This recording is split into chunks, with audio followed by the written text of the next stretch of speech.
ಬಾಗಿನೇ ಇದ್ದೀವಿ. ಒಂದ್ ತಿಂಗಳಿಂದ ನಾವು ರಿಕವರಿ ಆಗ್ತಾ ಇದ್ದೀವಿ. ಎಲ್ಲರಿಗೂ ಮನ್ಸಿರ್ಬೇಕಲ್ವಾ? ಮನ್ಸಿಲ್ಲದ್ಮೇಲೆ ಯಾವ್ದು ಆಗುದಿಲ್ಲ. ಮನ್ಸೇ ಡಿಸ್ಟರ್ಬ್ ಆಗಿದೆ ಅಂದ್ರೆ ಯಾರು ಬೇಜಾರ್ ಮಾಡಿಸ್ಲಿಕ್ಕೆ ಇಷ್ಟ ಇಲ್ಲ. ಎಲ್ಲ ಅವ್ರವ್ರ ಬದುಕು ಅವ್ರವ್ರಿಗೆ ಸ್ವಂತ, ಎಲ್ಲರೂ ಖುಷಿಯಿಂದ ಇರಬೇಕು ಅಷ್ಟೇ. ಏನಾಗ್ಬೇಕಾಗಿದೆ ಹೇಳಿ ನೋಡೋಣ. ಎಲ್ಲರೂ ಒಬ್ಬೊಬ್ಬರಿಗೆ ಡಿಸ್ಟರ್ಬ್ ಆಗಿ ಅವ್ರವ್ರ ಕೆಲಸಕ್ಕೆ ಡಿಸ್ಟರ್ಬ್ ಮಾಡ್ಕೊಂಡು ಯಾಕೆ ಸುಮ್ಮನೆ ಬರ್ತದೆ? ಎಲ್ಲ ಅವ್ರವ್ರಿಗೆ ಸ್ವಂತದೇ ಆದಂತ ಒಂದು ಜೀವನ ಇದೆ. ಎಲ್ಲ ಆರಾಮಲ್ಲಿ ಖುಷಿಯಲ್ಲಿ ಇಟ್ಕೊಂಡು ಹೋಗೋಣ. ಅದೇನು ತಲೆಗೆ ಹೋಗುವಂಥದ್ದು ಏನಿಲ್ಲ. ಇದೆಲ್ಲ ಫ್ಯಾಮಿಲಿ ವಿಷಯ. ನಾವು ಫ್ಯಾಮಿಲಿ ಕೂತು ಡಿಸ್ಕಸ್ ಮಾಡಿದ್ದೀವಿ. ನಮ್ ಡಿಸಿಷನ್ ನಾವು ತಗೊಂಡಿದ್ದೀವಿ ಅಷ್ಟೇ, ಬೇರೆ ಏನಿಲ್ಲ. ನಾವು ಡಿಸ್ಟರ್ಬ್ ಆಗಿನೇ ಇದ್ದೀವಿ. ಒಂದ್ ತಿಂಗಳಿಂದ ನಾವು ರಿಕವರಿ ಆಗ್ತಾ ಇದ್ದೀವಿ.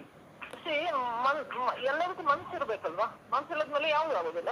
ಮನ್ಸೇ ಡಿಸ್ಟರ್ಬ್ ಆಗಿದೆ ಅಂದ್ರೆ ಯಾರು ಬೇಜಾರ್ ಮಾಡಿಸ್ಲಿಕ್ಕೆ ಇಷ್ಟ ಇಲ್ಲ. ಎಲ್ಲ ಅವ್ರವ್ರ ಬದುಕು ಅವ್ರವ್ರಿಗೆ ಸ್ವಂತ, ಎಲ್ಲರೂ ಖುಷಿಯಿಂದ ಇರಬೇಕು ಅಷ್ಟೇ.